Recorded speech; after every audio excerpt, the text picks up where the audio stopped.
Hello everybody, VG Time back again with another deck profile. And this time we're looking at probably my actual favorite leader in the game.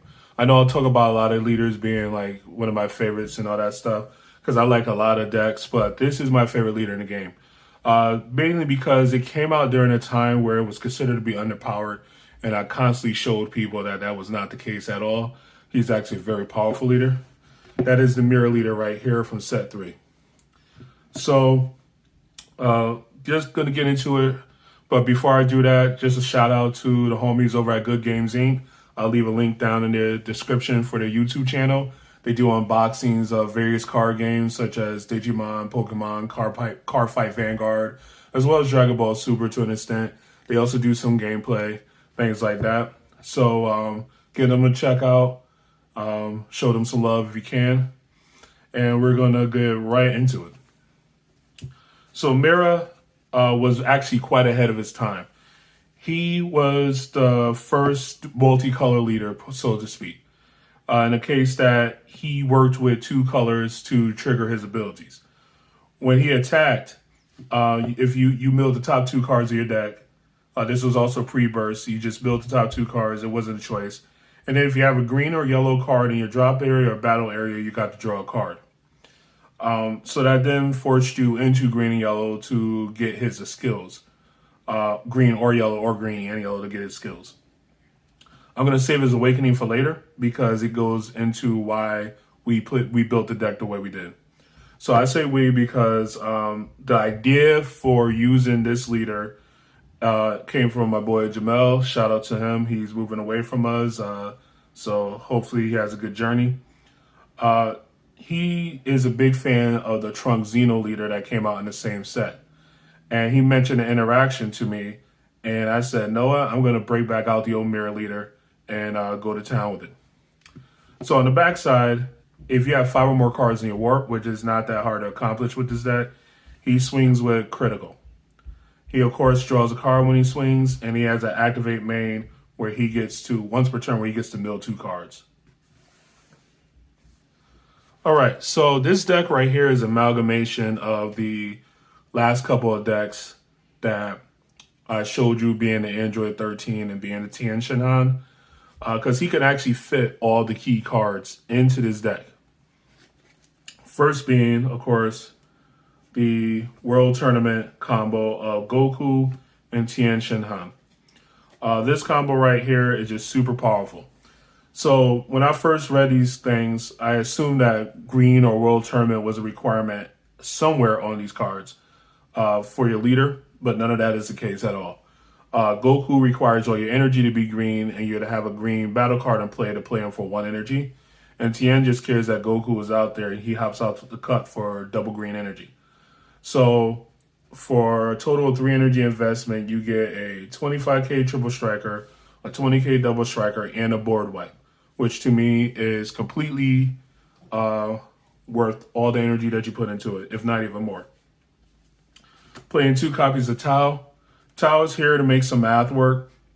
He's a 1 cost 15k as long as one of these dudes are on the table. So, yeah, he's just there to make some math work. Now, because Mira is an android, which is something that a lot of people don't remember, we get to run these guys as free combos because it cares if your leader is yellow or an android in order for them to be comboed for free. So because we could combo these guys for free, it gives us access to the same arrivals that we had for Android 13, being Ribrianne and Android 13 mission begins. So remember, she pops a guy that's 4 or less on play or when she's sent to the drop by a skill. And this guy forces your opponent to pop 2 battle cards at the beginning of their turn. So they're both very powerful cards. In this deck, he gains his other functionality pretty easily because he might get milled, where you could just pay 1, send them from the drop to the warp, and pop one of your opponent's battle cards 3 or less. Speaking of drop area, we have 2 copies of Zarbon. Surprise, surprise, this card does not require your leader to be green or anything like that at all. It just requires you to pay green energy and pitch a green card to put them into play. And our deck is almost entirely green except for a couple of cards. One of them is being this guy right here, which is Great Ape Son Goku Saiyan Instincts. We want to be able to dig pretty fast into our deck. This is one of the cards that allows us to do that. The other card that allows us to do that is Koisekai. It's great to have for preventing your opponent from counterplaying you or playing their topos in red or stuff like that. But also just good to get cards that you want into the deck, back into the deck, and then dig in a couple of cards deeper in. So the reason for this deck. So first of all, shout out to one of the cards I always wanted to play, 4 copies of Bulma Genius Inventor. So this card right here says when you play her, you get to look at the top 3 cards of your deck, add one extra card with a cost of 1 to your hand, and put the rest on the bottom of your deck. So that right there seems pretty benign. But then they did this. They made the 1 cost extra card SCR. So now we have a target for it that is super powerful. If you don't know what Heroine's lineage does, you might, been living under a rock or something. It has an activate battle ability that allows you to take your opponent's battle card with cost 7 or less, assuming that your opponent has 3 energy. So you top 3 search, you hope to hit this. You don't necessarily have to hit this, but you hope to hit this. This is the best target for it. This card is also why we chose these leaders. So let's say you get this card off one of your Bulma searches or you draw it all natural. You could use it, yoink one of your opponent's cards, and your opponent's going to be mad, big mad, because that's what happens. But if you are able to get this into the warp, the leader awakening is the most unique awakening in the game. He doesn't untap energy. He doesn't draw cards. When you awaken him, you get to choose any card from your warp and add it back to your hand.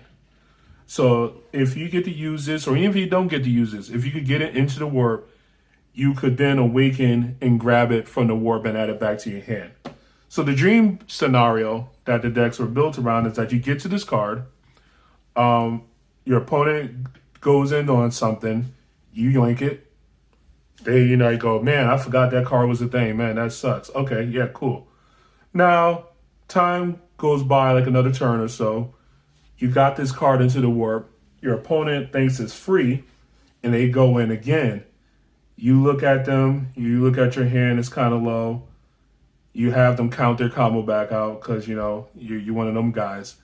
And then you awaken, grab this, and yoink their card again. And, we're sadists out here. So that's the whole idea behind the deck. Of course, that's not the only card we could search with her because then the whole deck would be trash, so you can't do that. So we played 2 copies of Heart Arrow. Heart Arrow is good for simplifying board states. You can swing with any of your battle cards here. Play Heart Arrow to pump it up +10, and then pop 2 or your opponent's battle cards with cost 3 or less. That's very solid against King Piccolo. I know they say, oh no, you don't want to board wipe King Piccolo because it doesn't really do anything, but it adds up over time.